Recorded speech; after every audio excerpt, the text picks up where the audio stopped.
First, Mr. Yesterday's news that Davies is set to cut 1,700 jobs across the UK as it struggles with the effects of the coronavirus crisis is a devastating blow to workers in Broughton and indeed in North East Wales. And the Welsh Government rightly responded to say that it would use all of the levers at its disposal to support workers throughout this difficult time. As you said earlier, it's crucial now that intergovernmental work takes place immediately, and I hope that governments are working together at all levels to best support the workers in Broughton at this time. It's vital that governments and parties are working together where they can to support workers at this time. And I'll do whatever I can to constructively work with you and colleagues in Westminster to ensure everything that can be done will be done to support those affected by this news.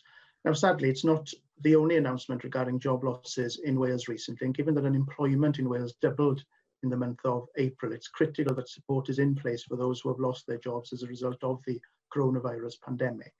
Now is the time for the Welsh Government to be having discussions, of course, with business leaders and skills providers about developing packages to help support people across Wales who may not be able to retain their employment at the end of the furlough scheme because of the COVID-19 pandemic.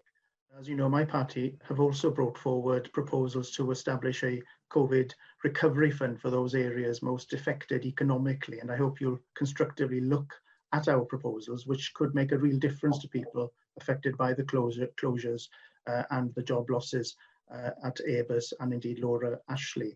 Now, in response to the latest ONS labour market statistics for Wales, the Learning and Work Institute Cymru were right to say that the picture now starting to emerge is that those areas that entered the crisis with the highest levels of unemployment have experienced some of the largest rises over the last 2 months. This just demonstrates that there were communities across Wales that were already struggling with levels of deprivation before the COVID-19 pandemic. And so a resilience package, which includes investment, support and opportunities, is needed more than ever. Westminster, given that the claimant count has nearly doubled and now stands at the highest level since August 1994, can you tell us what new thinking the Welsh Government is adopting to start tackling the picture described by the Learning and Work Institute Cymru?